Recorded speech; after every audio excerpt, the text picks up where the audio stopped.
The business class seat reclines fast. The tray table behind it jerks forward. A cup of water tips over. Oh my God, are you serious right now? The woman in 8D spins around. White, designer blouse, fury in her eyes. From 23C, a black teenager looks up. I'm so sorry, ma'am. The water just... Do you know how much I spend to fly? $85,000 a year, Diamond Elite since 2017.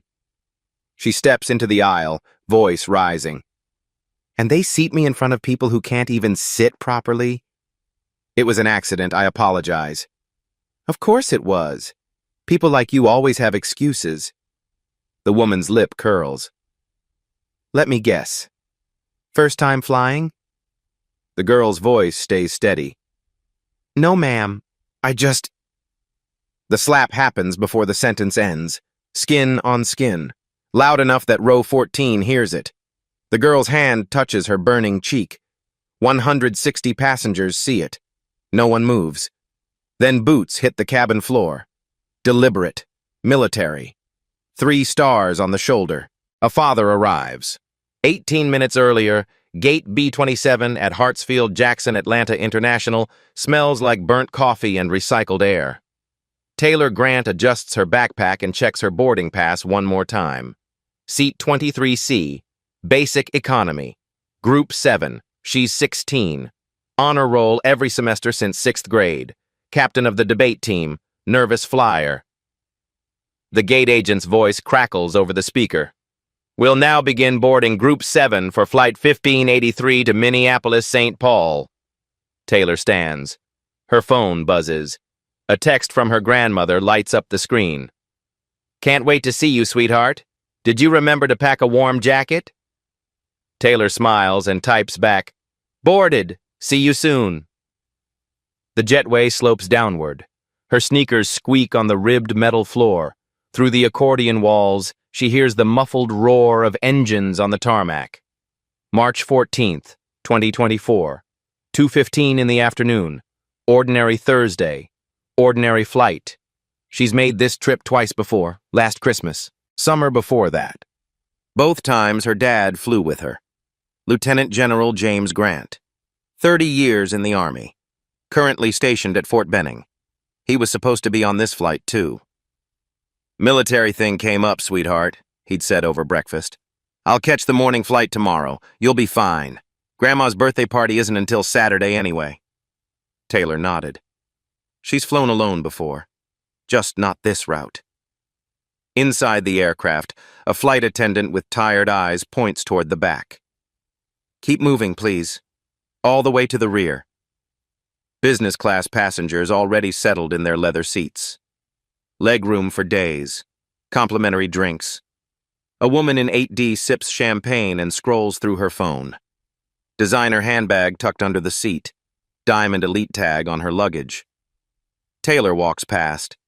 The scent of expensive perfume mixes with airplane cleaning solution. Row 23 sits near the galley. Fabric seats, narrow armrests. The overhead bin clicks shut with a hollow thud as she stores her backpack. She slides into 23C. Window seat. The plastic shade is already down. She raises it. Gray tarmac. Baggage carts. Wing stretching out like a steel arm. In her lap, a book. The Warmth of Other Suns by Isabel Wilkerson. Required reading for AP History. She's already finished it once. Reading it again because it feels important. Stories about people who left everything behind, searching for dignity in places that promised it but didn't always deliver. The seat cushion is thin. The fabric is rough against her jeans. Nothing like the buttery leather up front. But it doesn't matter. She's going to see her grandmother. 77 years old tomorrow. The woman who raised her mom. The woman who helped raise Taylor after her mom died 3 years ago. Cancer. Lymphoma. 41 years old. Taylor blinks hard. Focuses on the safety card in the seat pocket.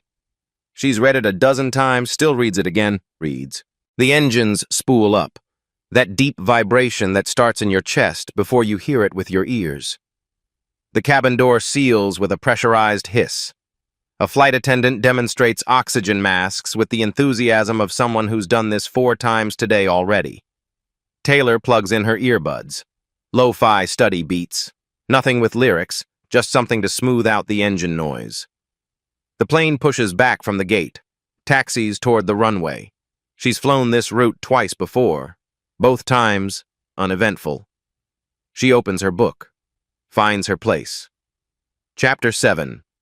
The Great Migration. People moving north, seeking something better. The wheels leave the ground at 2:17 p.m. At 2:23 p.m., 8 minutes into the flight, the woman in row 8D reaches for the recline button. At 35,000 feet, Diane Harrison in 8D decides she needs more space. Her finger jabs the recline button. The seat flies backward, fast, aggressive. The mechanism slams into the tray table behind her, Taylor's cup tips. Water floods across the plastic surface, soaks into her jeans. The book jumps. She grabs it before it drowns. Oh no! Taylor reaches for napkins from her backpack. Diane whips around. Her face was sharp, eyes cold. Are you kidding me right now?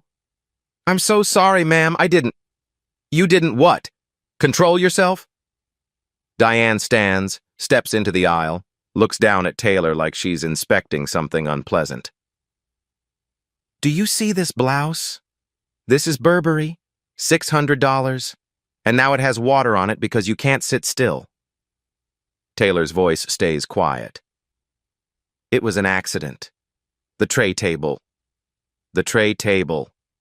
Diane's laugh is sharp, humorless. Let me tell you something. I've flown 200,000 miles in the last 12 months. Diamond Elite. Top tier. I know how tray tables work. She leans closer. Maybe you don't fly enough to understand airplane etiquette. A man in 11B, elderly with white hair, looks up from his magazine. Ma'am, it was clearly an accident. Diane's head snaps toward him. I'm sorry, are you involved in this? The man blinks, says nothing, looks back down. Taylor dabs at her wet jeans with a napkin. I really am sorry. I can pay for dry cleaning if... Pay for it? Diane's voice rises. You're sitting in basic economy. What are you going to pay with? Your lunch money? She scans Taylor up and down, takes in the Target jeans, the worn sneakers, the backpack with the frayed strap. I spend more on a single flight than you probably see in 6 months. From 12C, a middle-aged man named James Burton pulls out his phone. Quietly. Angles it toward the confrontation. His wife in 12B whispers, Don't get involved. He whispers back, I'm not. I'm just documenting. Across the aisle in 12A, Amanda Fisher, a nurse in scrubs heading home from a conference, does the same. In 14F, Trevor Scott, a high school teacher, taps his screen. Record. In 9D, Karen White shifts her phone to get a better angle. 4 cameras. 4 witnesses. Diane doesn't notice. She's too focused on Taylor. I can't sit in front of someone so careless, so disruptive. She looks toward the galley. Excuse me? Flight attendant? No one comes yet. The crew is busy with drink service up front. Diane turns back to Taylor. Stand up. Taylor looks up, confused. What? Stand up. I need to get something from the overhead bin. Or do I need to spell that out too? Taylor unbuckles, stands, moves into the aisle to let Diane pass. Diane doesn't move to the overhead bin. She stops, stands directly in front of Taylor. Close, invasive. Look at me when I'm talking to you. Taylor lifts her eyes, meets Diane's gaze, her voice barely above a whisper. Yes, ma'am. You need to learn some manners, some respect. Diane's finger jabs toward Taylor's chest. Doesn't touch, but close. Girls like you think you can just... Girls like me? Taylor's voice cracks slightly. Don't interrupt. Diane's hand is still raised, still pointing, still too close. From 11B, the elderly man speaks again. This is unnecessary. From 12C, James Burton says quietly, "Ma'am, she apologized. Multiple times."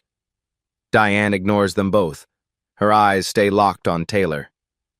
"You've been disrespectful from the moment I sat down. Entitled. Thoughtless." Taylor's hands shake. She clasps them together.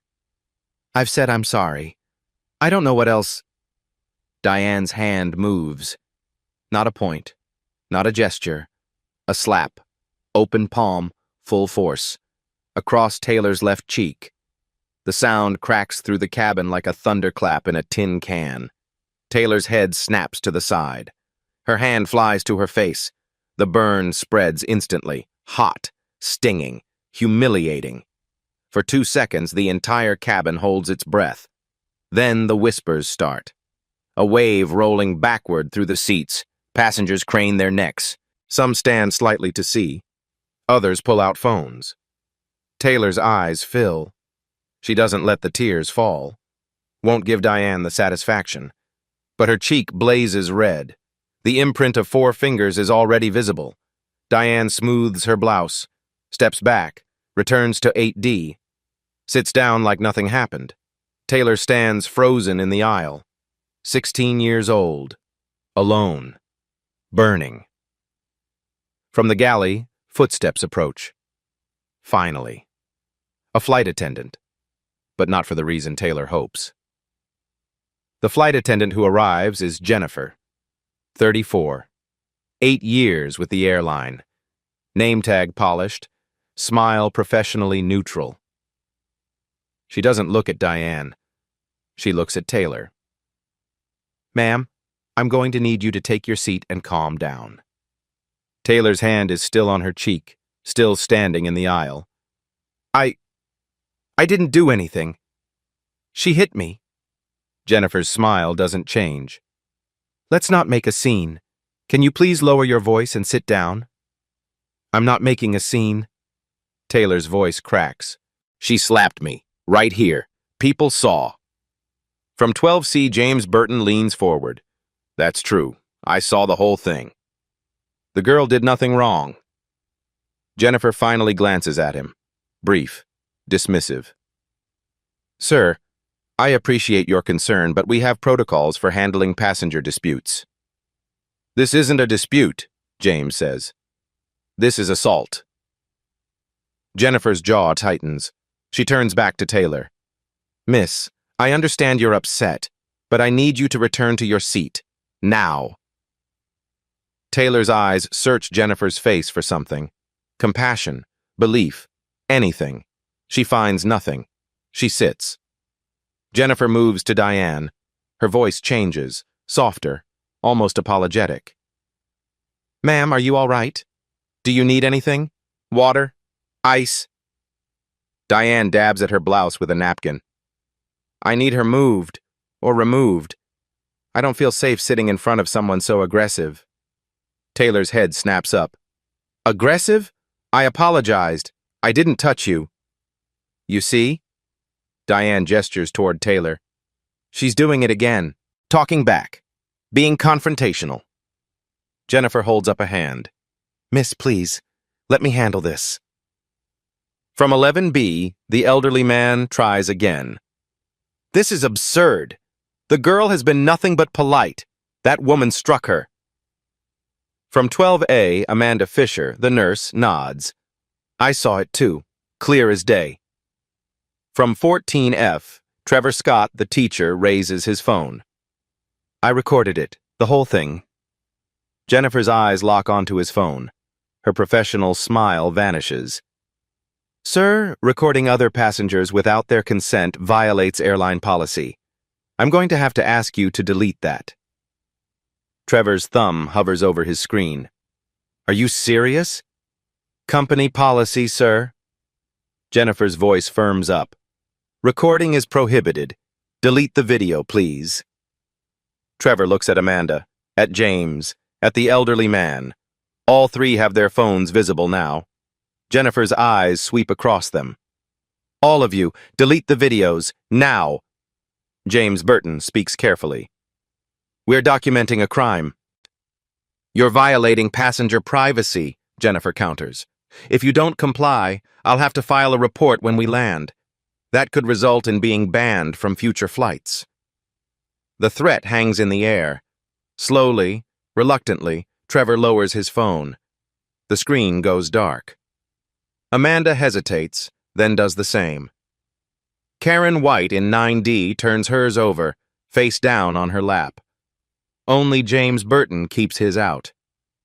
Jennifer stares at him. Sir? He meets her gaze, doesn't blink. I'll delete it when we land, after I've shown it to airport security. Jennifer's mouth becomes a thin line. That's your choice, but you've noticed. She turns back to Diane. Ma'am, we're already airborne, so I can't reseat you at this time. But I'll make a note in the incident report, and we can arrange for law enforcement to meet the aircraft when we land. Diane's eyebrows lift. Law enforcement? For me? No, ma'am. Jennifer actually looks sympathetic. For her. She nods toward Taylor. Taylor feels the floor drop out. What? For me? She's the one who... Miss, you need to stop talking. Jennifer's voice cuts like a blade. Right now, or this situation will get much worse for you. From the galley area, another flight attendant watches.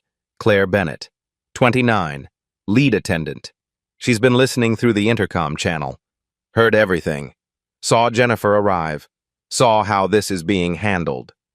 Claire's hand hovers near the button that would let her interrupt. Correct this. Say what actually happened. Her hand drops. She turns away. Returns to the forward galley. Begins prepping drinks for first class. Pretends she didn't see a 16-year-old girl get slapped. Pretends she doesn't know exactly what's happening. Later, she'll hate herself for this moment. But right now, she follows protocol. Protect the Diamond Elite member. De-escalate. Minimize liability. She's been trained for this. Page 47 of the handbook. Back in economy, Diane adjusts her position.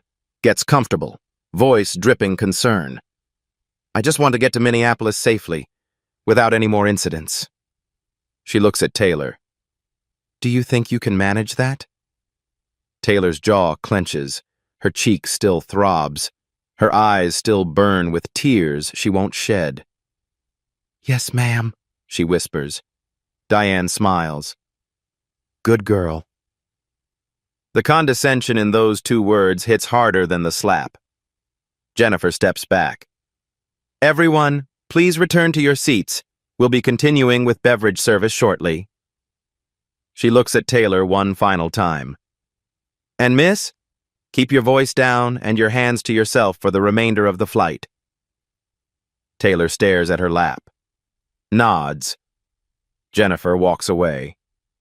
The cabin slowly returns to its previous hum. Engines, air circulation, muffled conversations. Someone coughs. A baby cries 3 rows up. Taylor pulls out her phone. Her hands shake. She opens her messages. Finds her dad's name. Types. Dad, something happened. Can I call you? She stares at the screen, waiting for the 3 dots that mean he's typing back. Nothing. She remembers. He's probably still at Fort Benning. In a meeting. Phone off. She puts the phone away. Face down on the tray table. Still damp from the spilled water. From 12C, James Burton catches her eye. Mouths. I still have the video. Taylor doesn't respond. Doesn't know if that matters.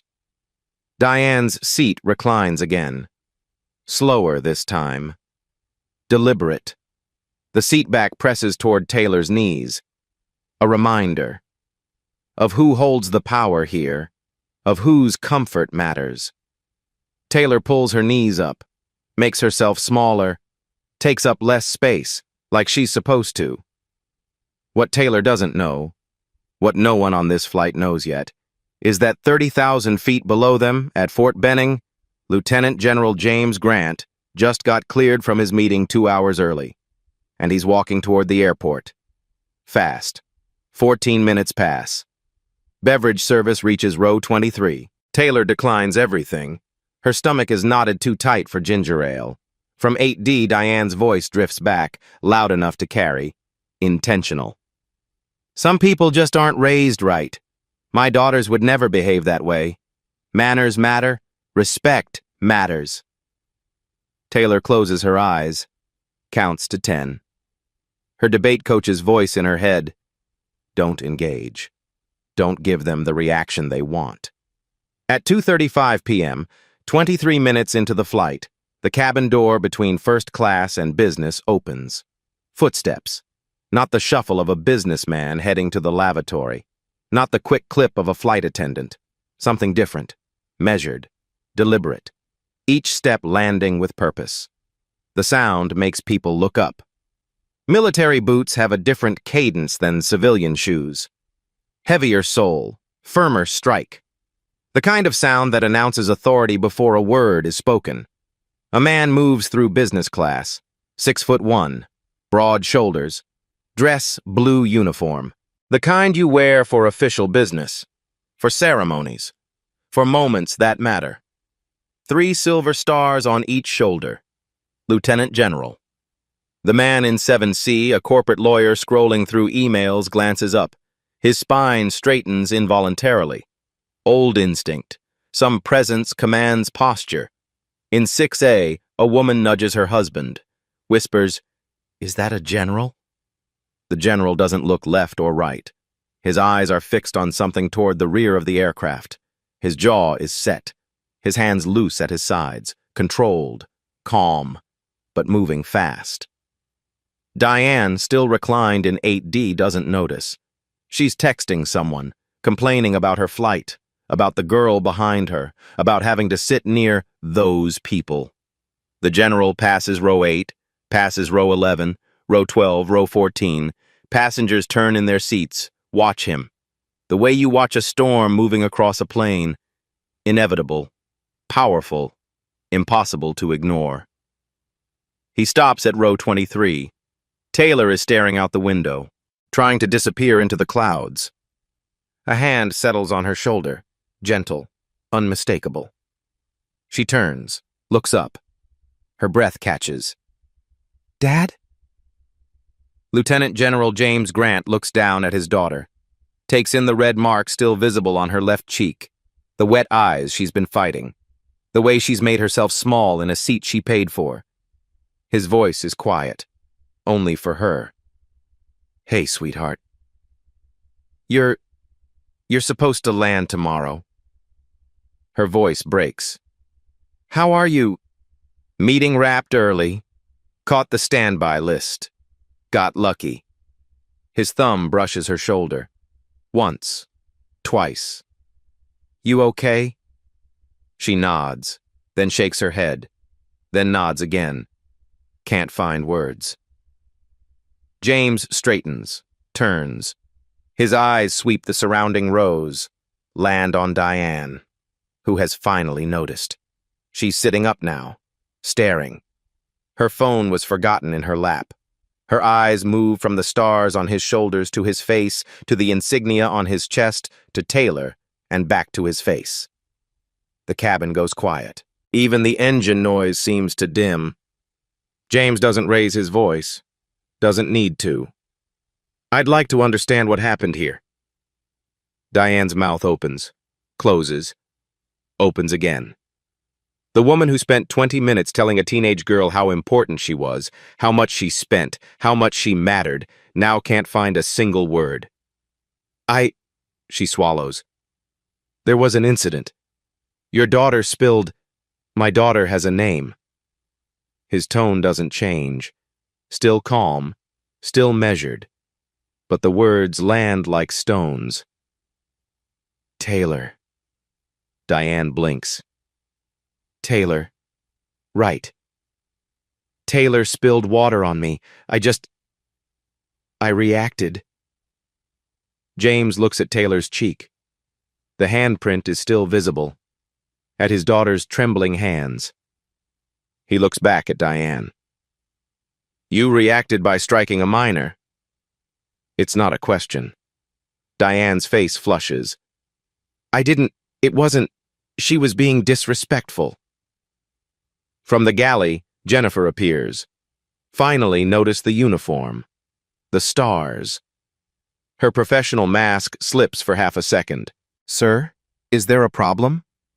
James doesn't look at her. Keeps his eyes on Diane. "Is there?"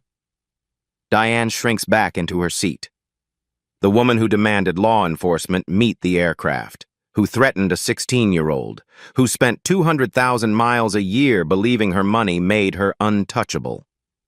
She looks at the stars, looks at James's face, looks at the passengers watching.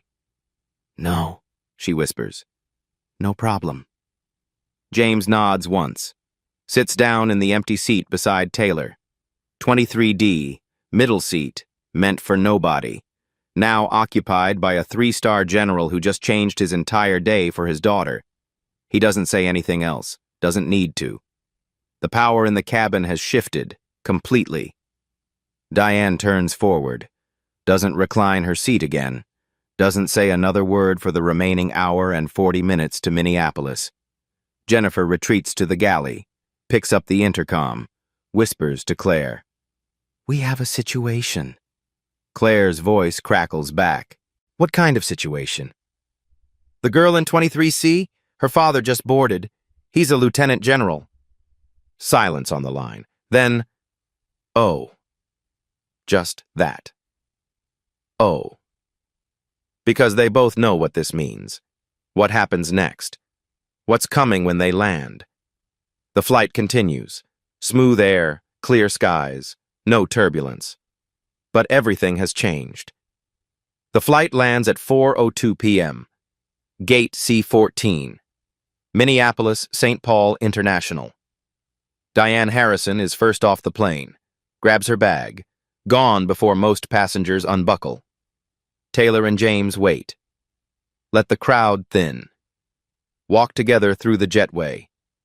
Airport police wait at the gate. 2 officers. Jennifer stands beside them. Talking. Gesturing. The older officer steps forward. "Sir, we received a report of an incident." James nods. "Yes, my daughter was assaulted. I'd like to file a report." The officer blinks, looks at Jennifer, back to James. "That's not what we were told, sir." James pulls out his phone. "Then let me clarify. I have witness statements, video evidence. Would you like to see them?" During the flight, James had moved quietly through the cabin, spoken to James Burton in 12C, Amanda Fisher in 12A, Trevor Scott in 14F, Harold Jenkins in 11B. All gave contact information. 3 airdropped videos. The officer's notepad comes out. "Let's start over." 2 hours later, Airport Hilton. Police report filed. Witness statements documented. James makes a phone call. Attorney Sarah Williams answers on the second ring. 35. Georgetown Law. 12 years specializing in civil rights. 3 successful airline lawsuits. "General Grant, I've been expecting your call." Taylor tells her everything. The water, the accusations, the slap, the crew's response. Sarah listens. Then, "Taylor, this will get ugly. Media, depositions. People will lie about you. Are you ready?" Taylor looks at her dad. He nods. "Yes, ma'am." "Good. Send me everything." By March 20th, Sarah sits in her D.C. office reviewing discovery documents. What she finds makes her jaw tighten. Receipt number 4. Diane's complaint. History. The airline's customer service database reveals a pattern. Diane Harrison, member since 2017. Diamond Elite since 2018. 11 formal complaints, 2019 to 2024. May 2019, requested seat change. Uncomfortable next to a passenger who doesn't speak English. The passenger spoke Portuguese. Resolution. Diane moved. 5,000 bonus miles. August 2020. Complained about rude flight attendant. The attendant was black. Resolution. Employee coached. Diane given 10,000 apology miles. January 2021. Demanded Muslim passenger be rescreened. Security found nothing. Resolution. Diane upgraded to first class on the next flight. March 2022. Complained Asian American passenger spoke too loudly. Decibel test showed normal conversation. Resolution. Passenger asked to quiet down. Diane received drink vouchers, 3 more in 2023, 2 in early 2024. 9 of 11 involved passengers of color. Every single time, Diane compensated. Passenger blamed or removed. Sarah leans back. They knew. They always knew. Receipt number 5. Internal emails. The subpoena pulls corporate communications. November 4th, 2023. Brian Foster, Regional Manager, to Customer Service Team. Ms. Harrison is top tier. Annual spend $85K. Lifetime miles 2.3 M. Handle her complaints with extreme sensitivity. Approve compensation within reason. Priority is retention. Document minimally to avoid liability. January 12, 2024. Brian Foster, to Flight Operations. Per corporate, when conflicts arise between fare classes, prioritize retaining higher value customer. Diamond Platinum members are 37% of profit despite being 8% of passengers. Handle accordingly. March 14, 2024, 5:47 p.m. Kevin Morris, Supervisor, to Jennifer. Revise your incident report. Remove physical altercation and struck minor. Replace with verbal dispute de-escalated by crew. We don't need FAA scrutiny. Revised report due end of shift. Mwah. Sarah highlights the last email, prints it, pins it to her board. Cover up, in writing. Receipt number 6, revenue data. Internal accounting shows the math.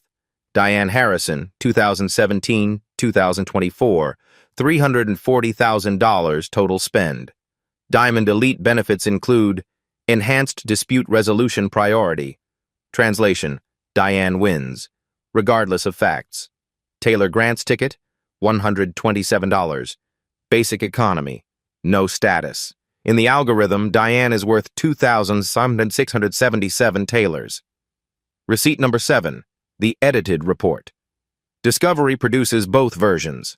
The airline didn't delete the original, just buried it. Version 1, Jennifer, 2:47 p.m. in flight. Physical altercation row 823. Passenger 8D struck minor passenger 23C on face. Multiple witnesses. Cause, spilled water when 8D reclined. 23C apologized repeatedly. 8D verbally aggressive, then physical. Recommend security meet aircraft. Version 2. Submitted to FAA, 6:30 p.m.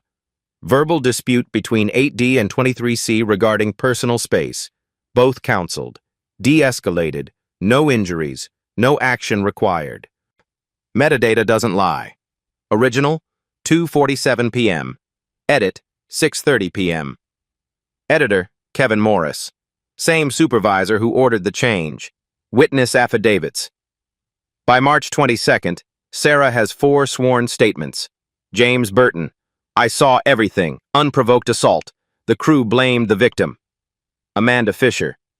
As a mandated reporter, I don't understand why airlines aren't. That girl was attacked. Trevor Scott. I break up student fights. This wasn't a fight. This was an adult assaulting a child. Harold Jenkins. 40 years flying. Never seen anything like this. The attacker got treated like royalty. 4 strangers. 4 cameras. 1 truth. Sarah calls James on March 23rd. General, once we file, there's no going back. They'll come after you. After Taylor. Leak stories. Unlimited resources. James's voice is steady.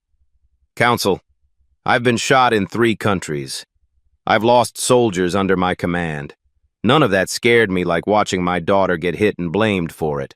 Pause. File the lawsuit. Sarah files March 24th. Federal court. Civil rights violation. Assault. Corporate negligence. Systemic discrimination. Damages. to be determined at trial. She's not just building a case about one slap, she's exposing a system that chose profit over people. Again and again and again. The pattern emerges. Sarah creates a timeline, projects it on her office wall. 2019 to 2024. 11 incidents. Same passenger, same airline, same response pattern. Complaint filed. Passengers of color blamed or removed. Diane Harrison compensated. No investigation. No consequences. No change. Until Taylor Grant. Until a 3-star general boarded that plane. Until someone finally had the power to fight back. Sarah prints out the training manual excerpt Brian Foster referenced in his email. Requests the full document. The airline's lawyers object. Judge orders production. It arrives March 26th. Page 47 will change everything. But that's still 2 weeks away. First, the airline has to respond to the lawsuit. They do. March 25th. Not with an apology, with a declaration of war. Do you think 11 complaints are enough to prove a pattern? Or will the airline find a way to explain it away? Comment your thoughts below. This is where it gets ugly. March 28th. 4 days after the lawsuit. The counterattack comes through the media first. Receipt number 8. The planted article. Daily Buzz publishes at 6:42 a.m. The headline explodes across social platforms. Military father intimidates passenger mid-flight. Family cries racism after teen's aggressive behavior.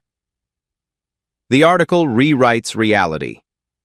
Diane Harrison, 43, mother of 2, describes a terrifying experience aboard Flight 1583. A teenage girl became violent when I asked for basic courtesy, Harrison says. When I defended myself, her father, a high-ranking officer, used his position to threaten me. It gets worse. Sources say the teenager has behavioral issues at school. Lieutenant General Grant allegedly leveraged military rank to intimidate civilians.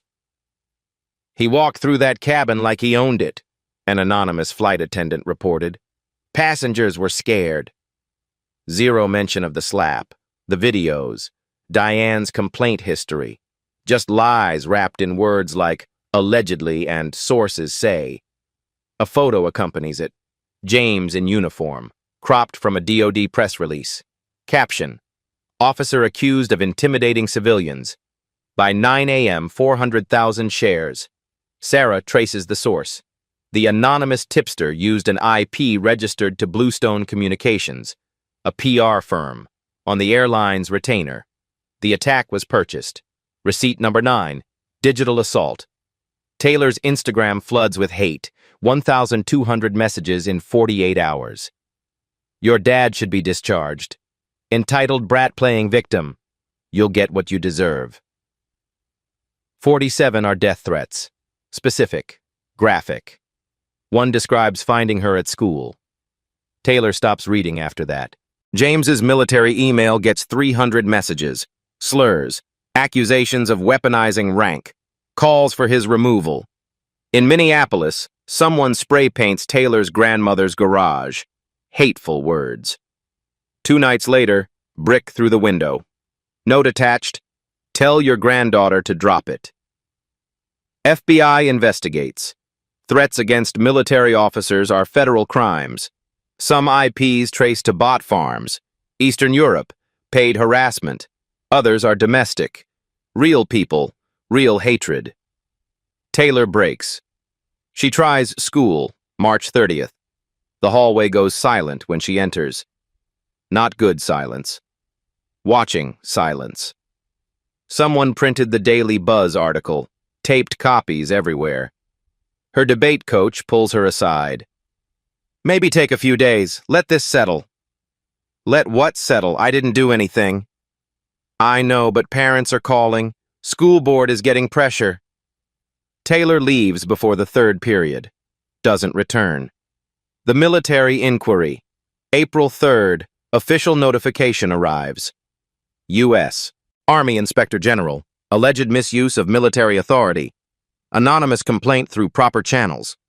Allegation: Lieutenant General Grant improperly used rank to intimidate civilian passenger, bringing disrepute upon armed forces. Standard procedure. But this is different. This could stall promotion, mark his record, stain 30 years of service. His CO calls. Jim, did you threaten anyone? No, sir. I asked what happened.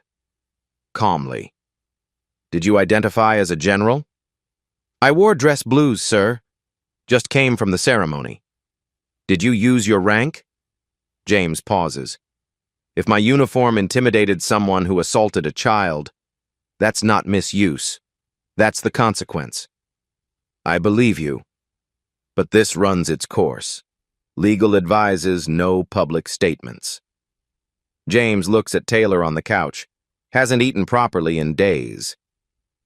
Sir, I won't stay silent while they destroy my daughter. Your choice, but it complicates things. The counter lawsuit, April 5th. Morrison and Klein, LLP files for Diane. Defamation, emotional distress, false accusation, demand, $2.5 million, plus a public apology, plus Taylor's permanent silence. Press conference. Diane at the table, makeup perfect, tissue ready. Her attorney speaks. Ms. Harrison is a devoted mother vilified by false narrative. She acted in self-defense. Now she's crucified because a powerful family manipulates the system. Reporter. The videos show she struck a minor. Attorney. Context matters. My client's perception of threat is valid. Videos don't show what happened before. Reporter. What about 11 prior complaints involving passengers of color? Unrelated. We won't dignify baseless accusations. Diane speaks, voice trembling. I just want my life back. I'm not a monster.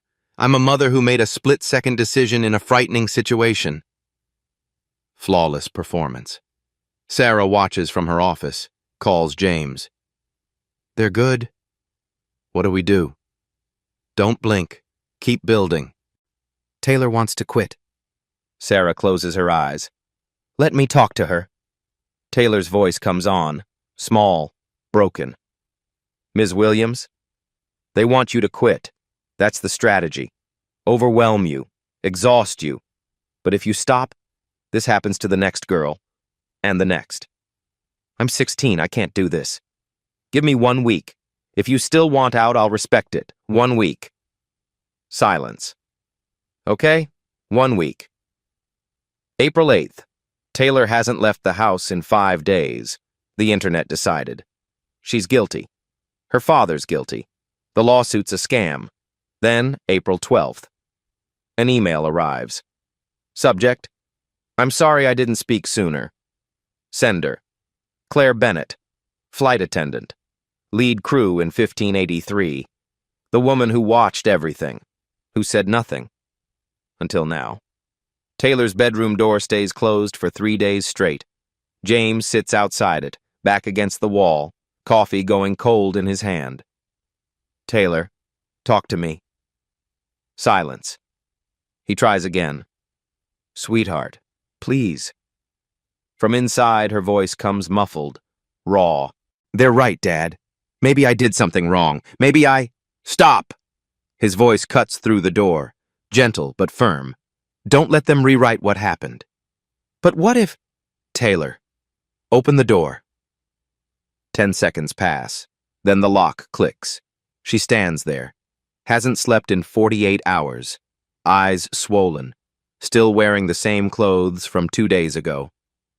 I just wanted to visit Grandma. Her voice cracks. That's all. Why is this happening? James has no answer. Has spent 30 years leading soldiers, giving orders, solving problems. Can't solve this. He opens his arms. She collapses into them. 16 years old and the world is crushing her. They sit on the floor. Her room is dark except for the strip of light from the hallway. The school called, James says quietly. The principal suggested homeschooling. For your safety. Taylor pulls back. They're kicking me out? No, suggesting. Because parents are complaining. Because the board is getting pressure. From who? People who read one article and decide you're guilty. She draws her knees to her chest. What about your inquiry?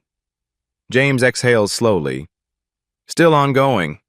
The Inspector General wants a formal interview next week. What happens if they decide against you? Could be a letter of reprimand.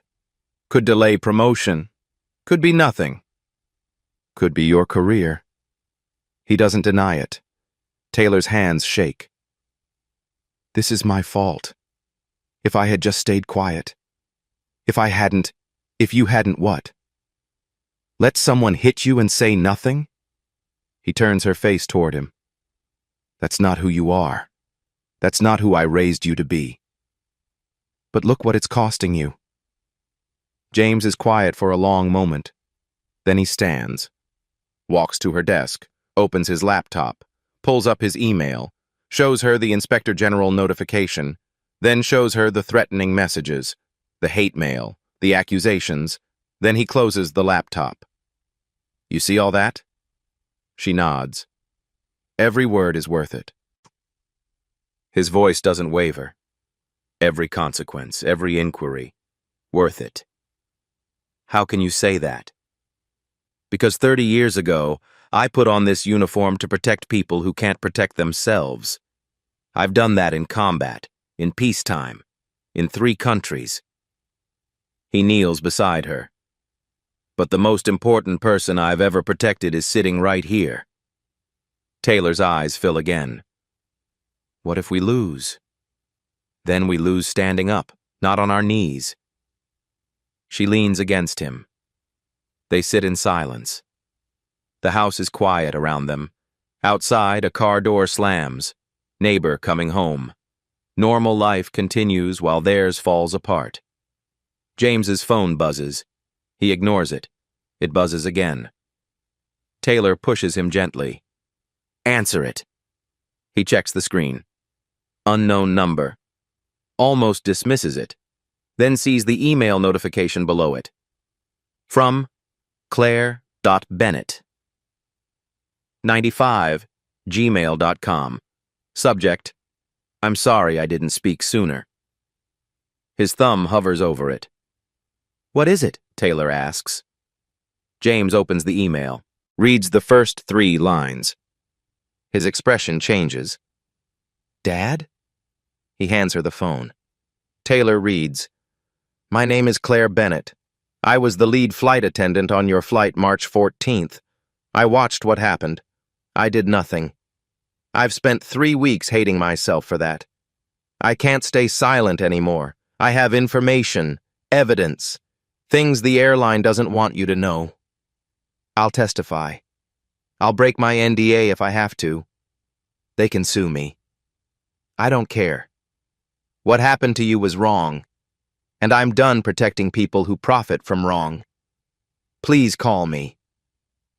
Below the message, a phone number, an address, and 3 attached files. Taylor looks up at her father. For the first time in days, something besides despair crosses her face. Is this real? James scrolls through the attachments, audio files, internal crew communications, documentation. Yeah. He stands, pulls out his phone. This is real. He dials Sarah Williams. She answers immediately. General? We just got an email. From the lead flight attendant. She's ready to talk. Silence on the line. Then Sarah's voice, sharp with focus. Don't touch anything. Don't respond yet. I'm coming to you. I'll be there in 4 hours. She pauses. This changes everything. Taylor is still on the floor, still holding James's phone, still reading Claire's words. I'm done protecting people who profit from wrong. She looks up at her father. Are we going to be okay? James doesn't lie to her, never has. I don't know yet, but we're not alone anymore. Taylor stands, walks to her window, opens the curtain for the first time in 3 days. Late afternoon sun floods in. April light. Still cold, but getting warmer. She takes a breath. The first full breath in 72 hours. Okay, she says. Quiet, but steady. 1 more week. Receipt number 10. Claire Bennett breaks silence. April 13th. Sarah Williams drives to Minneapolis. Meets Claire Bennett at a coffee shop 3 blocks from Claire's apartment. Claire is 29. 7 years with the airline. Lead attendant for 2. Dark circles under her eyes. Hands wrapped around a cup she hasn't touched. I signed an NDA, she says. First words. They'll sue me for this. Sarah sets her recorder on the table. They might. Are you sure? Claire nods. I haven't slept since that flight. Every time I close my eyes, I see that girl's face. The way she looked at me. Like I could help. Like I should help. But you didn't. No. Claire's voice drops. I followed protocol. Protected the Diamond member. Minimized the incident. Did exactly what I was trained to do. She looks up. And I hate myself for it. Sarah presses the record. Tell me everything. Claire does. 90 minutes. No breaks. The internal communication channel. Jennifer calling from the economy, reporting the slap. Claire's supervisor cutting in immediately. Diamond Elite involved? Handled delicately. The instruction to revise the incident report. The pressure to make it disappear. The training they all received. Page 47. Revenue tier conflict resolution. Protect high-value customers. Always. When Claire finishes, Sarah has 17 pages of notes. I'll file a sworn affidavit, Claire says. I'll testify in court, whatever you need. You'll lose your job. I know. Claire's jaw sets. But I can get another job. I can't get another conscience. Receipt number 11. The passenger coalition word spreads. Social media does what it does best. Amplifies. James Burton from 12C posts the full video on Twitter. Unedited. 40 seconds. Clear audio. Clear visuals. The slap. The aftermath. Jennifer blaming Taylor. Caption. I was there. This is what really happened. Hashtag justice for Taylor. Within 6 hours, 800,000 views. Amanda Fisher shares her nursing perspective. I'm a mandated reporter. I see abuse. I report it. Why doesn't an airline have the same obligation? Trevor Scott writes a thread. Teacher's voice, measured, devastating. I've broken up dozens of student conflicts. This wasn't a conflict. This was an adult assaulting a child while the system watched. Harold Jenkins, 71 years old, records a video from his living room. I fought in Vietnam. I've seen combat. And I've never felt as disgusted as I did watching that crew protect the wrong person. By April 15th, 43 passengers from Flight 1583 sign an open letter, published in the Washington Post. We witnessed injustice at 35,000 feet. We watched a teenager be assaulted. We watched the system protect her attacker. We are not staying silent. The signatories include 2 physicians, 3 teachers, a pastor, 5 parents, a retired judge, diverse ages, diverse races, unified voice. The hashtag goes viral, hashtag Justice for Taylor trends on Twitter. Not paid, not promoted, organic. 2.3 million tweets in 72 hours. WNBA players post support.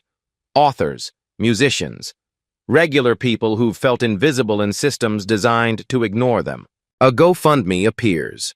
Not created by Taylor's family, created by a stranger in Oregon who read the story. Legal fees for Taylor Grant. $180,000 in 5 days. Sarah calls James. Turn on the news. CNN is covering it. MSNBC, even Fox. The story has broken through. Taylor watches from the couch, sees her name trending, sees thousands of strangers saying they believe her. She cries, but different tears this time. Relief, not defeat. James sits beside her. You're not alone, sweetheart. You never were. Taylor's phone buzzes. Text from her debate team captain. We're with you. All of us. Come back when you're ready. Another text. From a classmate she barely knows. What happened to you was wrong. I'm sorry people didn't believe you. I do. More messages. Dozens. Flooding in. Her grandmother calls. Baby, I'm so proud of you. Taylor's voice cracks. I didn't do anything, Grandma. You stood up. That's everything. That night, Taylor sleeps. First full night since March 14th. But at 3:47 a.m., Sarah Williams receives an email.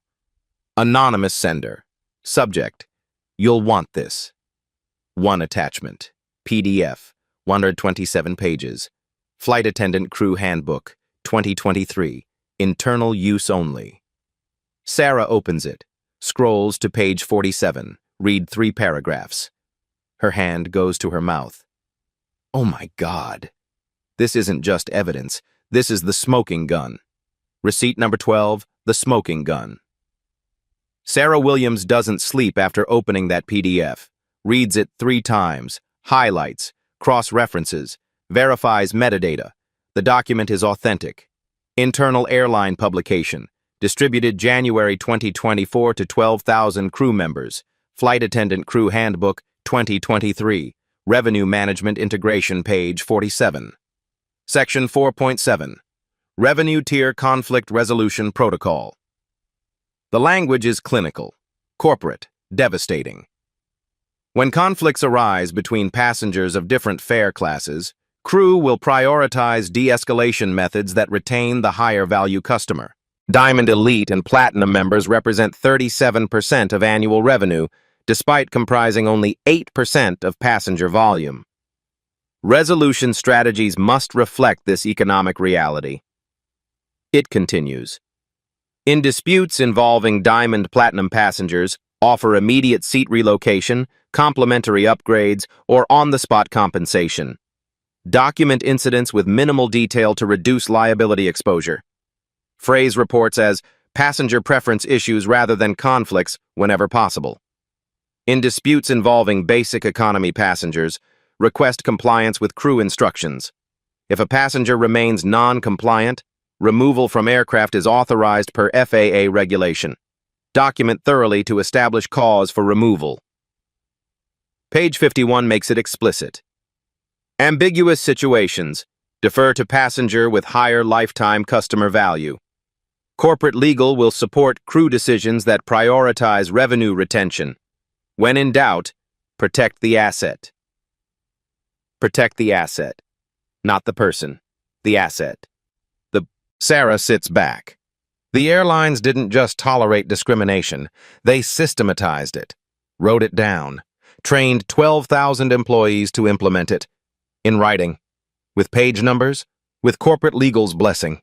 She calls James at 6:15 a.m., doesn't apologize for the hour. I need you and Taylor in my office, today. This changes everything. The press conference, April 18th. Sarah holds a press conference. National media. Packed room. She projects page 47 onto a screen behind her, lets reporters read it themselves. The room goes silent, then erupts. They're admitting to a 2-tier system? Is this legal? How long has this policy been active? Sarah's voice cuts through. This manual was distributed in January 2024, updated from previous versions. The airline has operated under revenue prioritization protocols for at least 5 years, possibly longer. She clicks to the next slide. Email from Brian Foster. The one telling supervisors to handle Diamond members delicately and document minimally. Next slide. The edited incident report. Version 1 versus version 2. This isn't about one passenger, one flight, one slap. Sarah's voice is steel. This is about a corporation that built discrimination into its operating procedures, that trained employees to value money over human dignity, that put a price tag on justice and decided a 16-year-old girl wasn't worth protecting. A reporter stands. What's your ask? Full policy reform, independent oversight, compensation for every passenger subjected to this protocol. Sarah pauses. And criminal investigation into obstruction of federal reporting. Another reporter. The airline's response? Right on cue, Sarah's phone buzzes. Statement from the airline's PR team. She reads it aloud. The referenced training materials are outdated and do not reflect current policy. We are committed to treating all passengers with equal respect and dignity. Sarah looks up. This document is dated January 2024. 3 months ago. We pulled metadata. It was actively distributed to crew tablets as recently as March 10th, 4 days before Taylor Grant was assaulted. She holds up her phone. They're not admitting fault. They're lying. Again. Receipt number 13. Federal intervention, April 21st. 3 days after Sarah's press conference, the Federal Aviation Administration issues a statement. Notice of investigation. MAREF AA 2024-891. The FAA has opened a formal inquiry into alleged discriminatory passenger management protocols at airline name. Investigation will review training materials, incident reporting procedures, and complaint handling practices from 2019 to present. Potential violations include failure to maintain a safe operating environment and obstruction of mandatory incident reporting.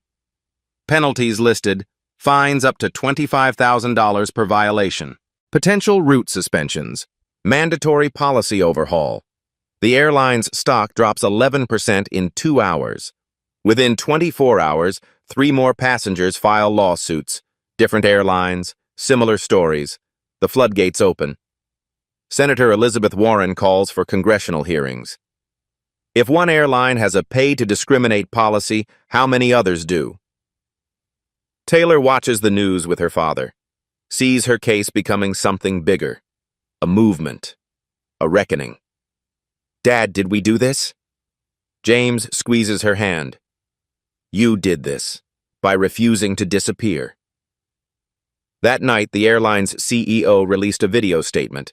Damage control, too late. But Sarah knows the real battle is still ahead. May 8th, Federal Courthouse. Preliminary injunction hearing. Diane Harrison will have to testify. Under oath. On record. With videos playing. With training manuals entered as evidence. With 43 witnesses ready to contradict every word. Sarah closes her laptop. Looks at Taylor sitting across from her. Ready? Taylor nods. Ready. Receipt number 14. The Reckoning, May 8th. U.S. District Court. Northern District of Georgia. Judge Patricia Moore presiding. 61 years old. 20 years on the bench. Reputation for zero tolerance of theatrical bullshit. The courtroom smells like wood polish and old law books. 47 people in the gallery. Every major outlet has a reporter present. Taylor sits beside Sarah. James behind them in civilian clothes. Dark suit. No uniform. Sarah's advice: let them see the father, not the general. Across the aisle, Diane Harrison. 3 attorneys from Morrison and Klein. Expensive suits. Confident postures. Not for long. Judge Moore enters. Everyone stands. Be seated. We're here for preliminary injunction and evidentiary hearing in Grant v. Harrison and National Airways. Ms. Williams, call your first witness. Sarah stands. The defense, Your Honor. Ms. Diane Harrison. Diane's lead attorney objects. Your Honor, this is highly irregular. Overruled. This is my courtroom. Ms. Harrison, take the stand. Diane walks forward. heels clicking on marble, hand on the Bible, swears to tell the truth. Sarah approaches. No notes. Doesn't need them. Ms. Harrison, did you strike Taylor Grant on March 14th aboard Flight 1583? Diane's voice is practiced, sympathetic. I reacted defensively to an aggressive situation. That's not what I asked. Did you strike her? Yes or no? Yes. But she... Thank you. You've confirmed the assault of a minor. Sarah doesn't pause. You stated in your deposition that Taylor was verbally aggressive. What did she say that was aggressive?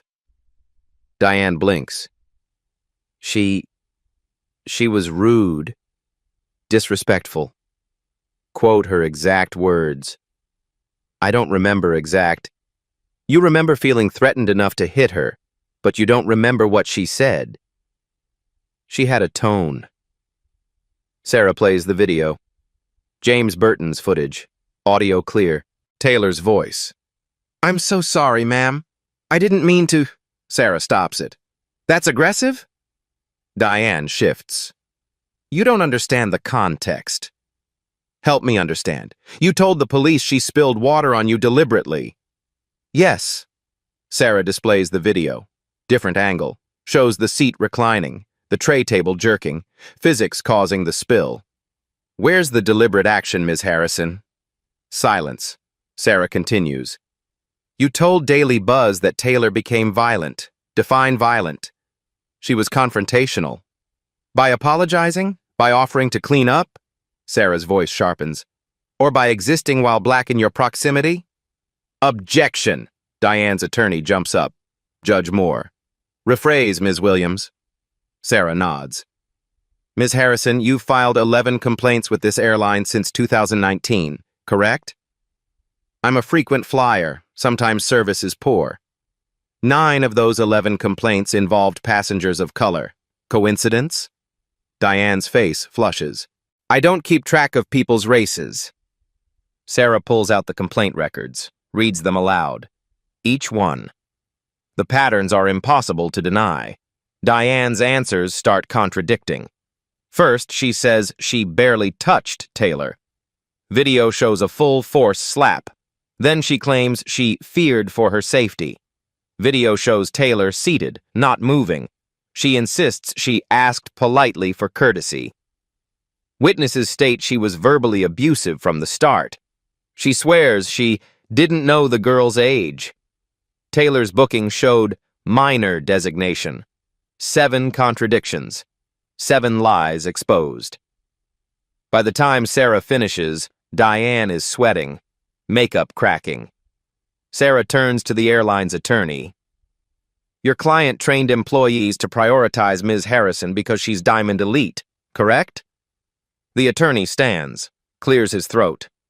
Your Honor, we acknowledge that certain training materials contained unfortunate phrasing. Unfortunate? Sarah projects page 47 on the screen. Protect the asset. That's unfortunate phrasing.